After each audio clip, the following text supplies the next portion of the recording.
This is Josh from Chicken Fox Productions with another episode of Memories of Us podcast. This week, Tony introduces Laura Martin, certified IBS nutrition consultant, digestive health specialist, and founder of Healing to Happy. In this episode, Laura shares her struggles with her health, anxiety, and unexpected loss of her mother. Welcome, everybody, to another episode of Memories of Us. Today, we have Laura Martin. Laura Martin is a certified IBS nutrition consultant and founder of Healing to Happy, an online, holistic, gut-brain focused company that helps women suffer from IBS and anxiety to get back to eating normally without the fear of FODMAPs. Hi, Laura. How are you doing today? Good. Thanks for having me. Well, I'm happy to have you on. So, with that being said, happy National Women's Day. And thank you. It's a special day. Look at us, man. Yes. And, this month we've been featuring some awesome women who have these awesome stories and been able to use their journeys to find passion and purpose and find ways of helping other people. And your journey is just as amazing as those. So tell us a little bit more about yourself.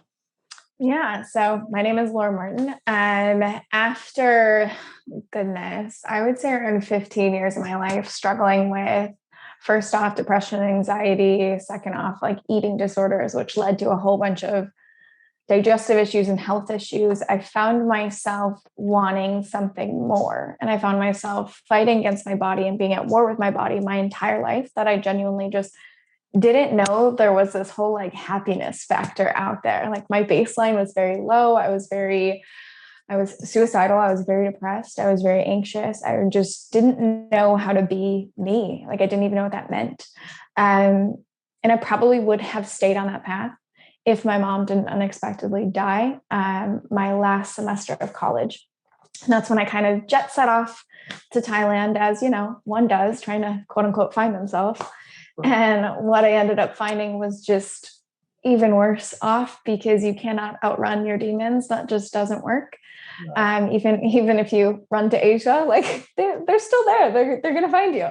And since no friends or family really around, I fell into a cycle of addictions and abuse and dating the wrong people and surrounding myself in the wrong crowd. And finally, after one day, just kind of sitting on my balcony, and I had at the same time been battling my health issues, because I had struggled with an eating disorder since I was like, gosh, like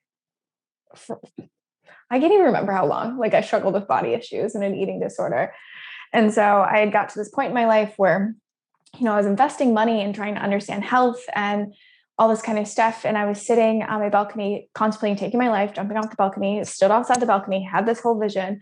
And it was at that moment that I realized, like, I didn't want to die. I just didn't want to live this way anymore. I didn't want to live with these thoughts in my head, or being trapped in this cycle of binge restrict, or being trapped by medications and being told I was broken. Like this whole system that had told me from an early age that I was broken, I didn't know how to live within it. And so that day was the day that I got off the ledge and was just like, okay, like I understand that I just take responsibility, right? Like I'm not at fault for the things that have happened in my life over the series of years, because there are things, but I am responsible for how I chose to respond to those things. And I was choosing self-sabotage. I was choosing to perpetuate that cycle. And so I was sitting in a cafe with a friend, and she was like, hey, like I was teaching English at the time in Asia, as one does.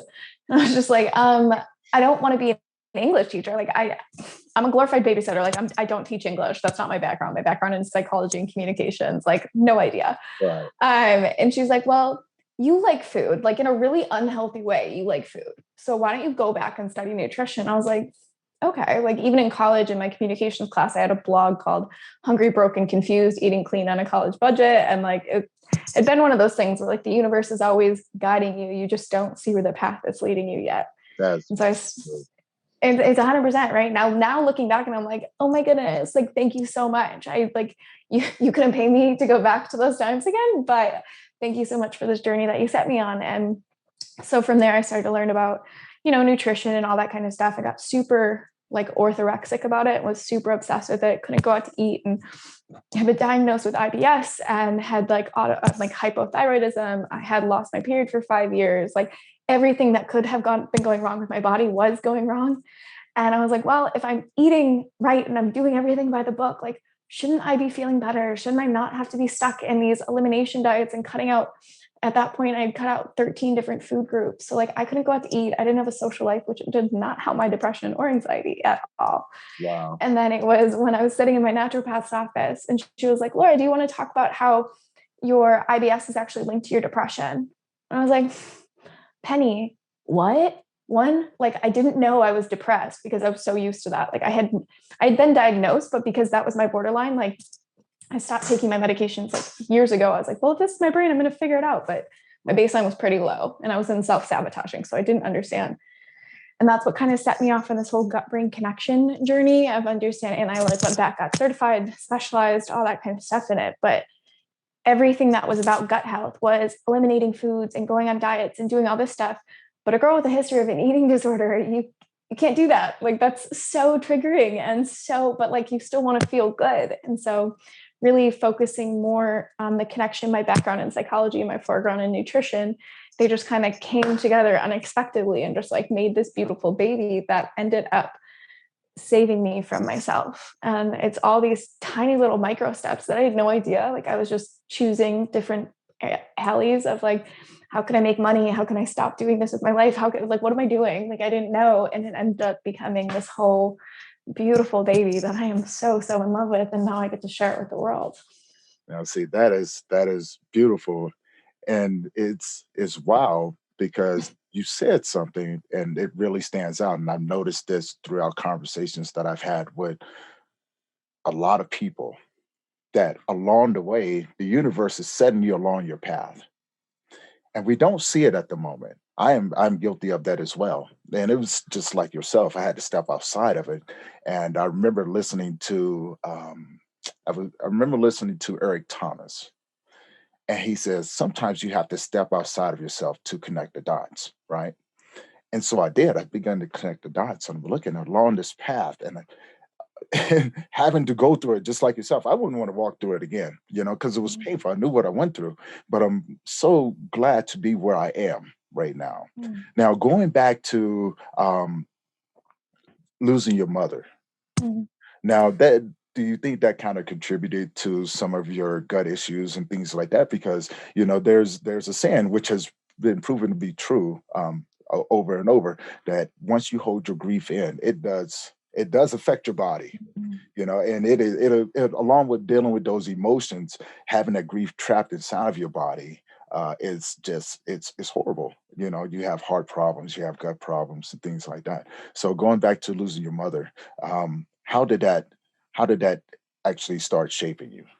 Yeah. I mean, I didn't know how to express emotion, right? Like I was always that angry girl. Like I can't tell you like flying off the handle was my normal. That's how that was. And like holding those emotions in because anger is just fear and sadness trapped inside of you, right? So I was expressing anger, but I had all this emotion trapped inside of me. And at the same time, when you go through a traumatic experience, most often you try and control your body in some way, either by overeating or undereating or overexercising or underexercising. Right. Because the one thing that when the world is spinning so, so quick around us, the thing that we can control is our plate. Whether we choose to or not, we either escape through food because of it's a numbing mechanism or we overdo it. And so I did both of those. Like I would just like binge restrict, binge restrict. And so because I didn't have the vocabulary, I didn't like, not that I wasn't raised, like now I look at my dad's bookshelf and I'm like, oh, you were trying this whole time. And like you were trying to teach me all this stuff this whole time. But as a kid, like it's your dad. You're like, why are you Gandhi? Like this is annoying. What are you doing? Like I just like didn't get it. And now him and I like we have the same bookshelf. Like if you come to my house, you go to his, they're like the same thing. And it all makes sense now. But like as a kid, after losing my mom, not a kid. I mean, yeah, I was a kid. I was 22. Like it was all trapped inside of me. And I was so angry at her. Like I was so angry at her. I was angry at how it happened. I was angry at like what we were left with and like everything about it. And so it was just, yeah, 100%. It was just a knot inside my belly. Yeah, that's wow. Now, shortly after that, you talked a little bit about going to Thailand. Mhm. Now, take us on how Thailand was. Take us on some of those adventures. What's some of the stuff you got into when you was out there? I know Yeah. you're going through a grieving process that you don't understand, which is normal when you're not being taught that. And yeah, I think most of everyone out there, it's not until we realize what grief is that we really can make a decision. Because like yourself, fitness was my outlet, but it's also my downfall as well. I didn't go to Thailand. I wanted to. I wanted to, but for me, I isolated for 2 years. I just everything for me was automatic. Get up in the morning, 2 weeks after my son passes away, and just go back to work. Come Mhm. home, I had my gym in the garage. I always ate well, but I always ate like a bodybuilder. I was like, I'm just gonna just gain weight. I'm just gonna put on all types of muscle. Eventually, something would kill me, right? Mhm. But then started lifting crazy. Then I started developing crazy workouts and things like that. So, yeah, enough about that though. Tell us a little bit more about Thailand. I like Yeah, so Thailand was actually, my mom was planning it as a graduate. So I was graduating university early, and she was planning this as a, like, I'm sorry gift to me. And during that process, she actually passed away. So it was one of those things that, so I still went, obviously. She passed in November. I left January 28th. Um, and I went in hopes of finding myself, and that's fine for the 2 months that I was there, right? Like, I was working with babies, like I was working in an orphanage, and then I was working in an elephant sanctuary, and like had a lot of time with myself. But at the same time, like I was like drinking and like hanging out, and like it's still escapism because back home was reality. And so I came home. I met a guy, stayed an extra month. I was there for about 3 months. Came home, and about 2 weeks home, I went, yeah, no, sold everything I owned because I came home and just everything reminded me that life isn't the same anymore. And I was like, like at the time, I didn't see what I was doing. And my brother was like, you're running away from your problems. I'm like, no, I'm not. Now I look back at it, I'm like 100,000%. Yes, I was. Like, I was like, yeah, screw this. Like, I'm not staying. And so I sold everything I owned, left, went to Asia. I only knew this one guy and ended up getting into a life of, he ended up being a guy I dated for 2.5 years out there. And it turned into a cycle of addiction and abuse, deaths, like, or trying to kill me. Like it was a really messed up situation, but because that was where my self-worth was at, that is what I thought I deserved. And it was this perpetual cycle of me trying to save him because I couldn't save my mom, and trying to outlive that. And it wasn't until like the wake up call of like, I can't save you, I can only save me. And I found my way through the doors of like Al-Anon, and I found my way healing in that way, and doing a whole bunch of like the spiritual side of stuff, and doing more solo traveling, and like cut down on like the drugs and alcohol. Who would have thought that doesn't help heal your heart? Like, weird.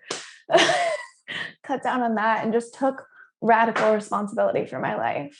And that was kind of, and I'm still doing that, right? Like I'm still, as I start to heal, because then I went the other route and went all into business, and like just like escaped in that route while I was there, because I ended up staying there for 6 years.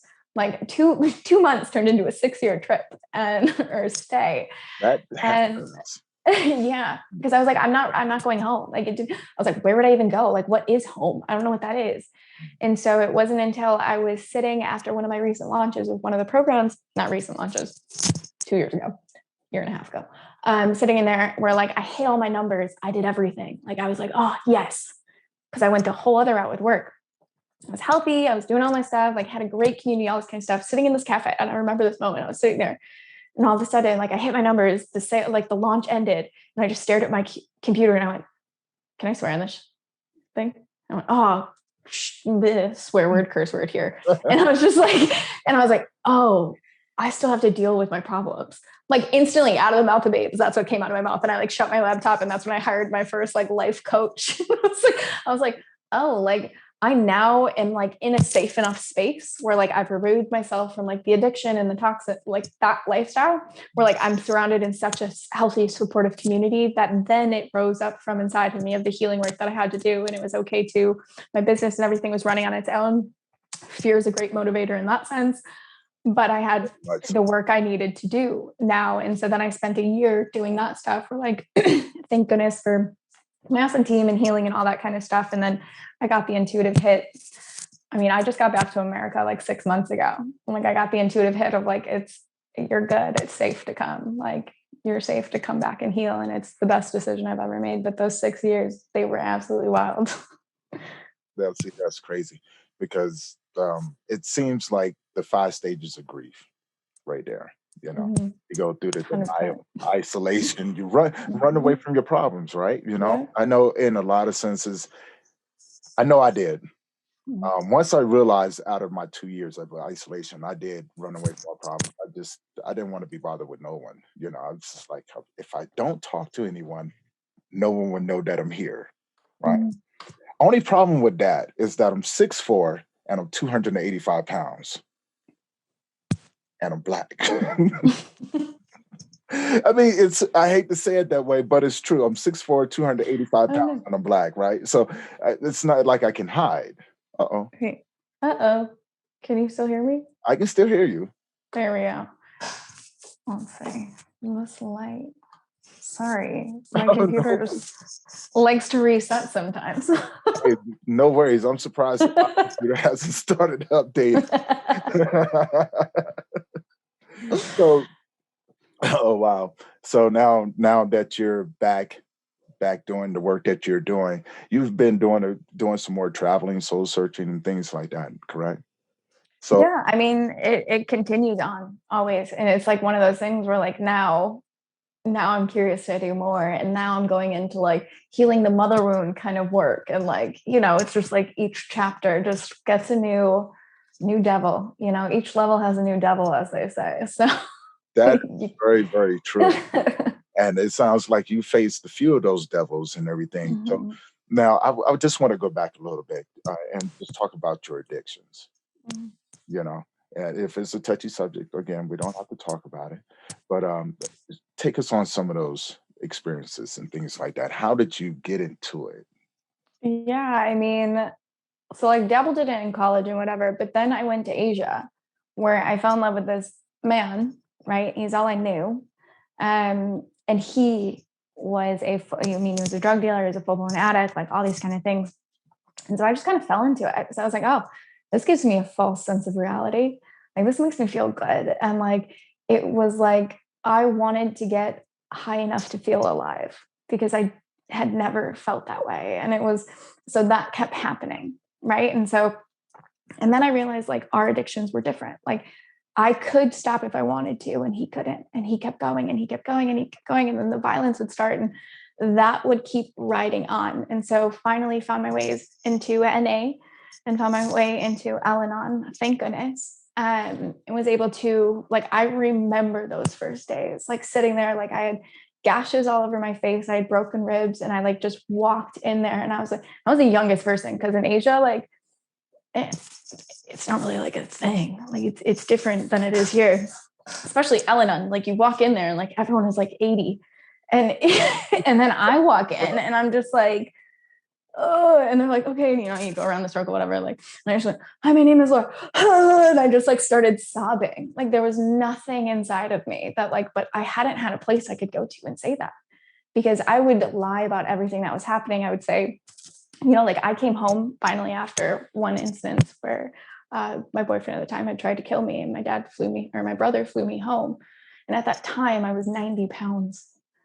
Oh. And my dad picked me up at the airport and he just started sobbing because no one knew what was going on. I was in Asia. Like I could lie through my teeth. Wow. Right? Like they're not watching me. They didn't see all this stuff. Like, so I came back and they're like, what? Like, what is going on? And again, didn't have the articulation or the vocabulary to really explain it. And so went through the process, went through 12 steps, went through all that, and found my way out. But it was one of those silent, embarrassing things I did for a long time. Because my mom was an addict. That's how we lost her, right? Well, not even like, I mean, she was an alcoholic and prescription pills, but she had fallen down a flight of stairs and that's how she ended up passing. So it wasn't even really from it, but still having to deal with that. So it was like this guilt inside. And then me seeing that I'm perpetuating this life cycle Right. I'm living this out. It's something that's in our family, what have you. But like, that's just a story. Like, you get to make the choice of taking responsibility.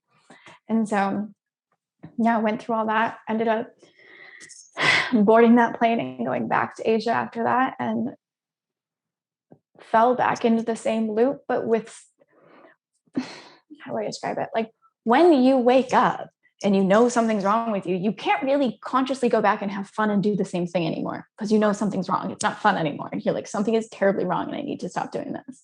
Right. And that's when it started to actually change. Because at first it was like, yeah, whatever, like these hiccups happen, what have you. But then you go through, you're in the meetings, and then you go back and you relapse, what have you. But like, it's not the same. It's not fun anymore. Like, you know something is wrong. Right.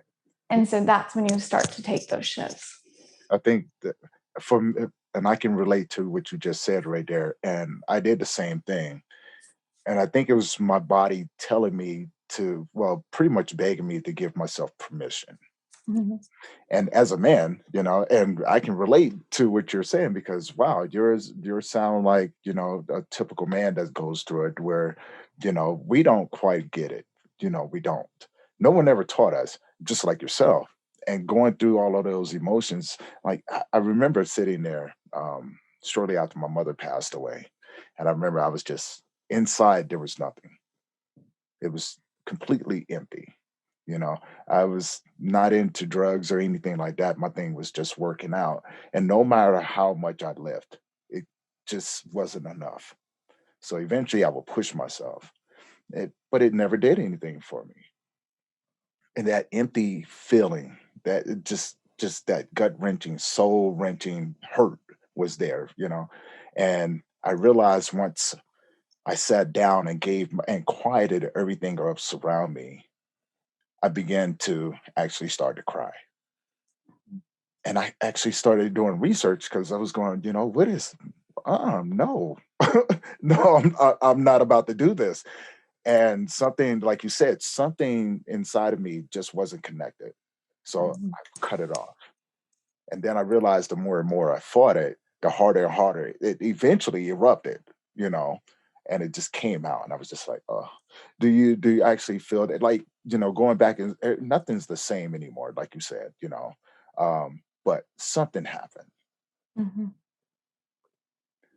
What do you, how do you feel about that moment? Like, when you connected back now, what do you get from that? Honestly, it took a long time to, like, you have the awareness and you make a minor like tweak. But now looking back from like where I am now to reflecting back to like that girl 3 years ago sitting with me, it's like you still didn't know. Like, then I went like spiritual bypassing, and I got super like into spirituality and like was still avoiding things, but like in a healthier way. And it was like working my way up to different parts of the iceberg until I could actually deal with it. And I know I will still, like, when I become a mother, ooh, that is going to be the happiest and hardest time of my life. Like, I don't have my mom to lean into, right? And I know that's going to be a new devil that I have to deal with. And so, but the thing as growing up now, right? Like, you have to reparent yourself. You have to take responsibility, and you have to know that, yes, okay, these are a part of me. And for so long, I loved wearing that badge for some reason. Like, I was like, I'm the girl like from Triumph, da da da da, like, but no, like, people knew in my life now, that's part, yes, that made me, but that's not a part of me anymore at all. Like, I don't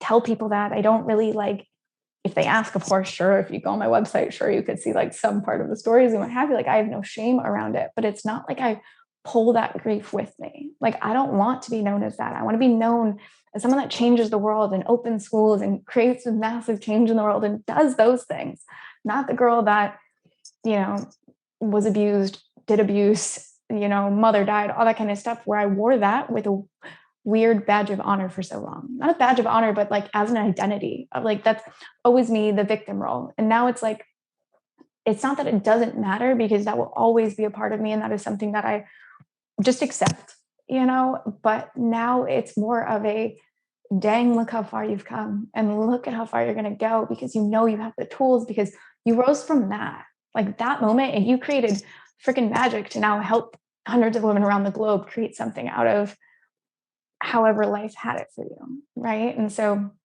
I look at those moments and it's kind of just like the inner child work, right? Like I look and it's like my baby sister. Like I don't really view it as something, I don't know. It's like pride. Like that takes strength of surrendering and being like, I give up. Like I cannot do this by myself. I need I need sources higher than myself. I need to be able to surrender and be like, hey, I really messed this up. Like I really messed these last 26 years up. I need a little guidance. Get through it. I understand that. Now, did you have any mentors that help you along the way, or was it one of those trip and fall, figure it out as you go type thing? I face planted a lot because I thought I had to do it alone. And I was on a panel the other day. And it was interesting that when you start to actually take responsibility, that's when you realize you do need a team and you're not fighting alone. And so now I have a mentor and someone like a therapist, someone for everything now, like a life coach, mentor, business mentor, all these kind of people. But then it was face planting, and I leaned into the medical profession, right? Like I went to like functional doctors and functional medicine and all that kind of stuff. Because Asia's great. Asia has the best medical care system, especially in Bangkok. And so I leaned that route for a little bit. And then I started to do like Reiki, and I got some spiritual healers in that route. And then finally it was like, no, like I need a team if I want to heal it. I need to invest in good therapists. I need to actually get doctors I align with. I need to invest in my future and learn about what's going on with me. And that's what I led down my educational pursuits. Reading the right books, surrounding myself in the right environments. Like, I don't think I listened to music for like 2 years. Like it was straight podcasts every second of my life of learning and trying to do it. But yes, like many face plants and lessons learned. But like I would highly recommend skipping that and just getting mentors. I wish someone would have told me that as well, because like yourself, I've face planted a lot building my company and building my nonprofit. And it was just, I was trying to do it in a time where I shouldn't have been trying to do anything, because I was destructive. I was very destructive, but I did good work as a personal trainer and still do. And then getting to a nonprofit, a world I knew nothing about, I was going, I just knew I was going to do it. And once I set out on it, I became very stubborn, and I was so used to people coming in and out that I just went, I'm just going to do it on my own. Then I realized, face plant, meet the wrong people, got to start over. All of those good things, and I look just like yourself. I look back on it now and I just go, no one would ever believe me, even if I told them. And is now like yourself, I have mentors. I have at least 6 mentors. Well, because I'm constantly, my mind, I need 6. I need actually 10, because my mind is constantly going in 1,000 different directions. I'm going, okay, this way, this way, this way. And to me, it makes sense. But no one else. It's just a huge ball of mess. I'm going, no, you have to see it. So my mentors come in, they're going, hey, you have to, in order to do this, we're going to have to go back and go through these steps. I was like, and I look at them and go, okay, wait till you catch up to me. Because I'm way up here. And if I keep moving, I'm going to lose you. And they go, no, come on. So a lot of me putting my hand on my head and going, okay, you know what? I am going to throw punch the next person that tells me I need to slow down. But you think I would learn, right? Because of all the face plants. But, it's part of life in building companies. And now you're very successful, right? And so on average, how many women do you speak to? Do you do seminars and things like that? All of it. I do seminars, I do workshops, I have my own private communities, I have students around the globe, I have my one-on-one clients. All day, every day, just chatting with people, trying to give them the best value that they can, all the social media, all that kind of stuff. It's one of those things where you sit and you're like, it's like a toxic relationship that you love. Like I don't sleep. Sometimes I forget to eat.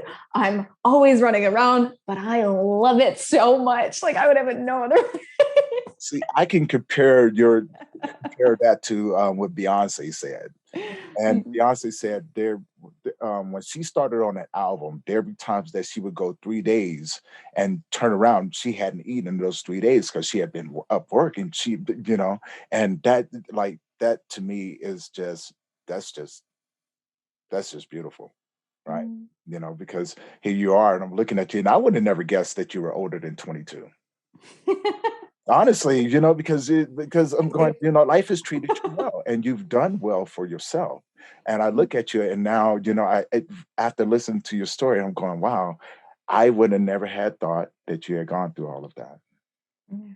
Because I'm looking at you now and I'm going, you truly are a woman that's going to make history. You really are. And yeah. So moving forward, what are the things that you have going on?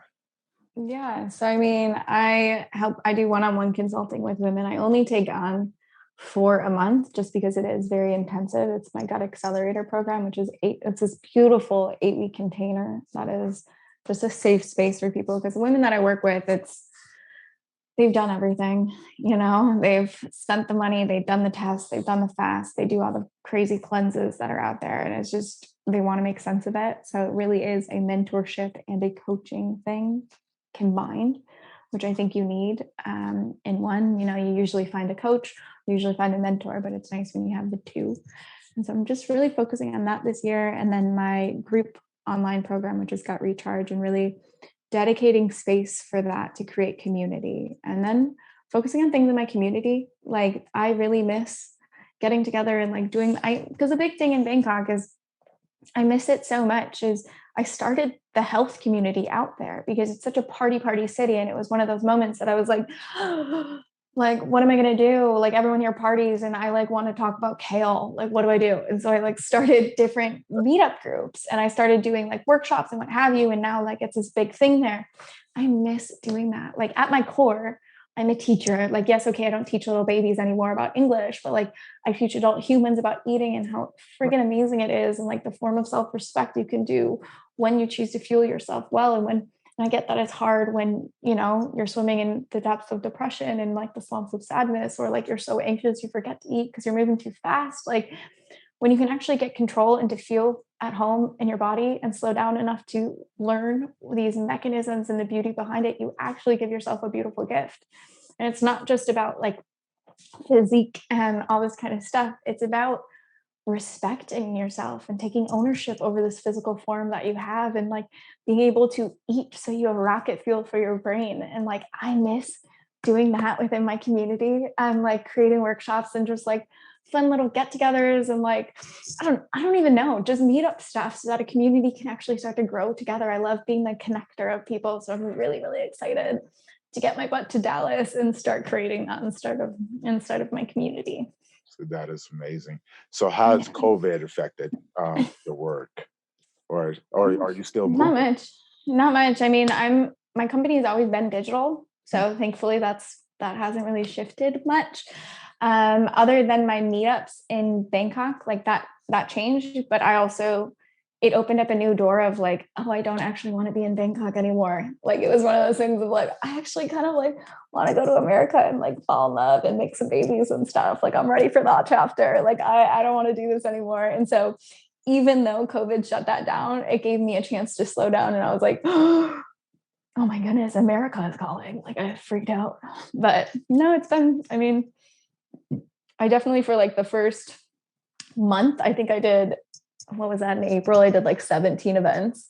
And I was like, no, don't do your anxious over controlling kind of thing because of COVID. And then I was like, you get a choice in this madness. Like, slow down. You get like 2 a week. That's it. Like, calm down. See, I love that because yeah, everybody I've talked to during COVID, um, most people, there was a lot of businesses that didn't make it. And just like yourself, it's like some nonprofits, some organizations, some companies, they just thrived all the way through. I know COVID kept us busy, Yeah. kept us crazy busy because of the work that we do.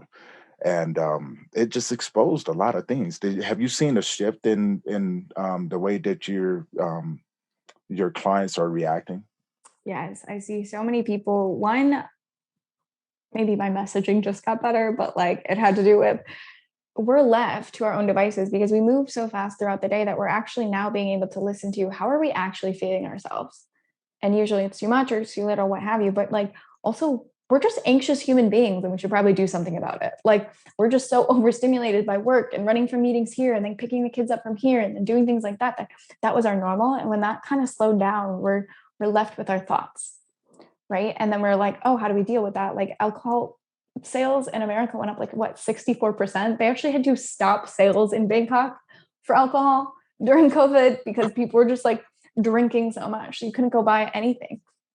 That has a lot to say about how we can handle our emotions and what we're actually doing with ourselves. So what I saw in my work is people, one, wanting community, and two, people wanting to learn about health. And I mean, I just happen to work in a field where people gut health is super sexy right now. Like you see probiotics on everything and like everyone wants to learn about it and everyone's talking about keto and fasting and like all this cool stuff. And I'm like, let's just like eat normally and like be normal humans and keep it fun and still have like great poops and like, keep control of our emotions. It's pretty simple, but we need some basic steps to get there. And so That is it's been interesting. that is very true. And I think during quarantine, I think a lot of people were having troubles with finding better food to eat because Yeah. inside we wasn't being active, or for the most part, there was a lot of people that wasn't being active, and ended up getting sick. I've met a lot of people that have done that because, I mean, when you sit around and watch Netflix all day, cupcakes and Twinkies sound really, really good. Yeah, yeah. Um, It's one of those things where you just kind of get trapped in it. And like and don't get me wrong, I did the same thing. Like after my like anxious 2 months of like, and then I was like, whoa, like your addiction to like working out and that orthorexic thing, that came back for like those 2 months. And then I was like, whoa, we're not into that anymore. And thank goodness for my team of like mentors and everyone. They're like, you're looking a little bit too skinny right now. Like you should probably focus on other things, get back to working or not working as much, but like a hobby or learning like how to actually nourish yourself in a healthy way. And so that was definitely something like I hiccuped as well. Like it's just we're in a traumatic global experience. Like that's what woke us up, right? And we get to, again, we get to choose. No one's at fault for Corona and everything going on, but we are responsible for how we're responding to it. it's very true. And I've seen the ugly side of the community because people are afraid. And I don't really want to call it ugly, but it did bring out a lot of hidden fears, so Mhm. to speak, and noticing how people started treating each other. For the most part, Americans did pretty well. Mhm. And in a lot of ways, we need to improve on our community. And I think that's why we do the work that we do, because we want to see our communities thrive and be healthy and um, start living as a community. Mhm. And that's just like yourself, I miss that. I miss being in a place where I can come outside and I know all of my neighbors. We have a barbecue and everyone's invited. Mhm. I miss that, but I also miss the dancing. I miss seeing everybody just out, just having a good time and laughing, and kids running around. I do honestly miss that, and I really hope that in some way, and together, you know, the work that we're doing, we can actually start redoing that and showing America, hey, this is what it's all about. Learning Mhm. how to eat healthy, like you said. I'm a firm believer. Keep it simple. Keep it, Mhm. well, the KISS rule. Keep it simple, Mhm. stupid. I've had to remind myself of that several times. So, you know, finding time for hobbies, because if Mhm. not, I'll run 7 days a week, sometimes eight if I can, um, and just nonstop. And like yourself, my mentor said, "Hey, maybe you need to slow down a little bit because, Mhm. yeah, you're looking real old right now." When you have your mentors call you old and they're older than you have to look at them and go, you know what? Keep it up. Keep holding up that mirror that I don't want you to hold up. Yes, Keep So it up. frustrating. 'Cause, I have fun with my mentors. They're my friends. They're my teachers. They're like family to me, and Mm, my mentors have played a huge role in growth, but spirituality as well. mm, Understanding more about this life, the choices that we make, the responsibility to holding myself accountable, learning how to slow down, and learning how to just be in those moments. Do you get a lot of that? oh, 100%. Huh. Like that is something that, I mean, as high achieving people, it's kind of hard to slow down, and you don't really like celebrate the moments and you forget to savor. And that's something that not even just my mentors, but my partner, like thankfully the person that I chose to surround, he's a Cancer. He is like such a little crab and like a turtle. And like he's he's a pilot. So when he stopped work, he's basically retired, right? Like he doesn't have to do anything. And so it's nice to have that reflected back to you of like, hey, you're over here, but like we are right here. Can you be right here? I'm like, oh, right.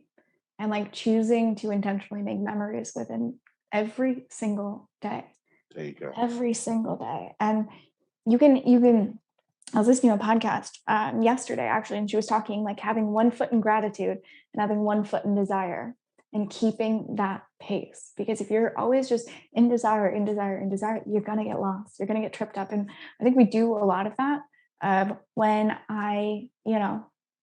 am not bloated, I will do this. When I get control over my anxiety, I'll feel this way. When I do this, as opposed to being, you know what, there's a lesson within whatever it is that I'm in right now.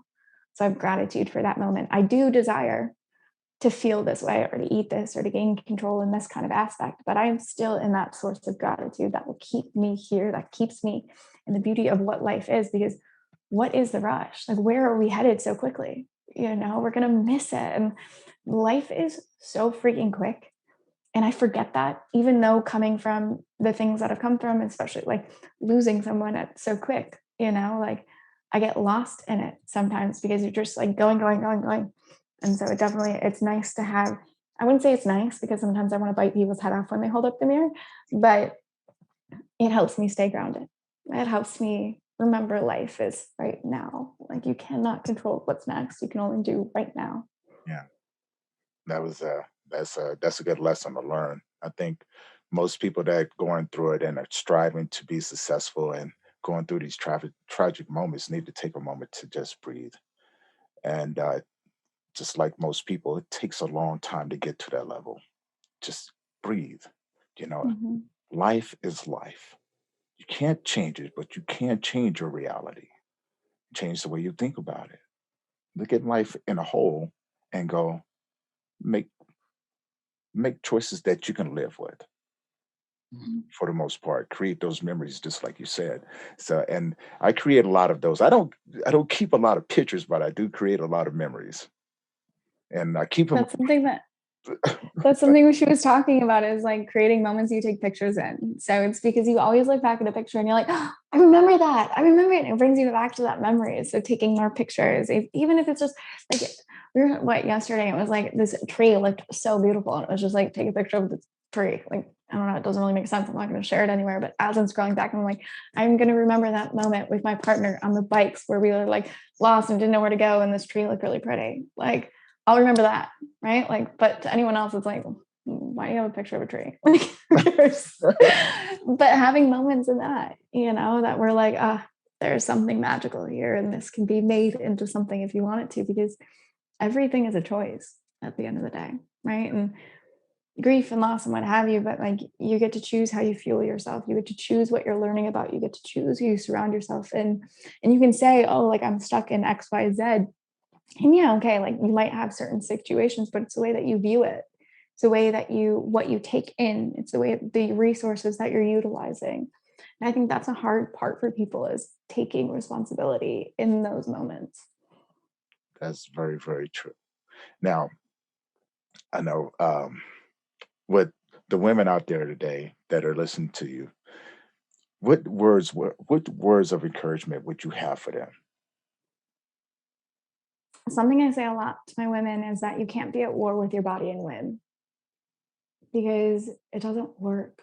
Like you can't out supplement, You can't out diet. You can't go on water fasts and hope it'll all clear up in the morning. Like, there's just not the way it works. And the sooner you sit here, like, depression and anxiety is a symptom, IBS is a symptom. Those are not the root causes of things going on. That is just your body saying, hey, whatever you are doing right now, can you slow up so I can deliver this message to you? And when you can get to that root and you can understand that, yeah, you may be pissed off that you have a flare up and that like you have to take some medications right now, or you don't feel like your body is your own, or like you're bloated and your tight, sexy pants don't fit right now. Like, cool, you can be angry, that's fine. But understand it's a signal. So if you stop punishing yourself for your body doing its job by giving you a signal, you can start to actually move forward from there. And you can do it with grace and love and permission. And that's when you start to see the more highlights in life. I love that. So how can people get a hold of you? If you don't mind. Yeah, no, I am most active over on Instagram, as we do. So you can either go to healingtohappy.com/Instagram, or you can head to LauraMartin_H2H. And then from there, I have so many free resources. You can come hang out in my community. You can just laugh at the weird things I do on videos.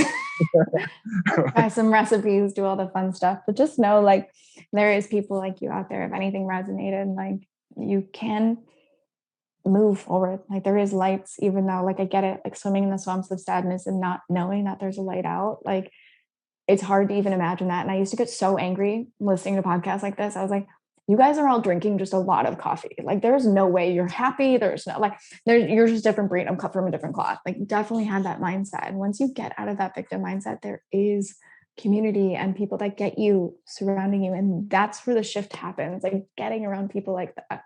And they're your vibration up. You know, it's not that they take away your pain, but they're able to empathize with you, so you can actually move forward from there. Wow, that's wow. Do you have I love talking with you because you just take me there and I can just relate in so many levels. And I'm just like, yep, she gets it. She gets it. And and that's what we're trying to get to everyone else. That knowledge, that beautiful knowledge of self-awareness, self-care. And it's just not all about the manicures or pedicures, even though sometimes those are fun too. Those are fun. But it's so much more than that. It's more about be mindful of what you put into your body, be mindful of the people that are around you, and it's okay to say no.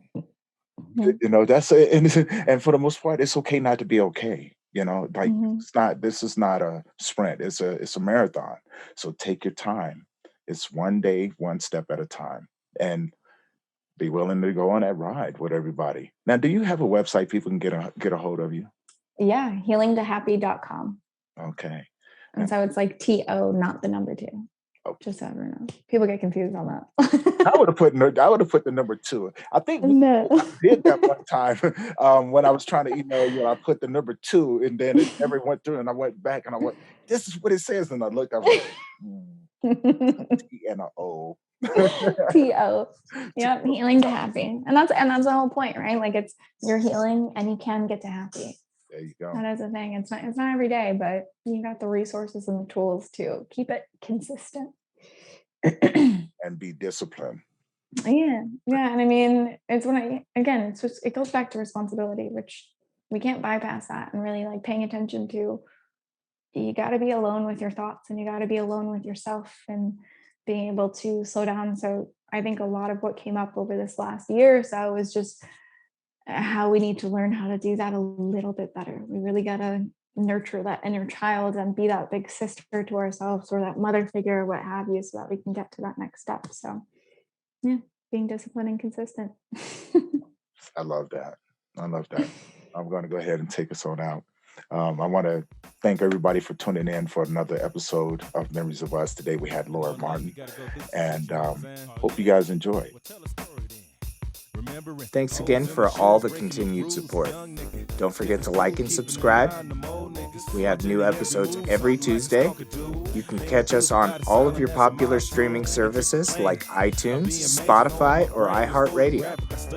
Until next time, stay strong. A lot of information gathered and I made a business out of every habit. Ill-tempered and quick to let a nigga have it. That's why them niggas saw me and couldn't control their bladders. Fuck a Palm Pilot, try some Ruger tips. Cause when it's on, I ain't got time for the bullshit. Stability wasn't common in my community, cause we had no unity and you couldn't get through to me unless a nigga was true to me. I couldn't see letting them in a compromise of my immunity. It's a cold, hard place between the rock and the shade. Learning them long lessons of the broken to pay. The journey will change, but here in the end it stays the same. Making financial gain, financial gain. Or you could do the opposite and just hold yourself and talk too quick. Put away the guns, equip yourself with knowledge. Complete your time of college, ignore the streets. But once again, financial gain, financial gain. Under suspicion, ghetto visions got us all addicted. We either grow up being thugs or some byproduct of fast living.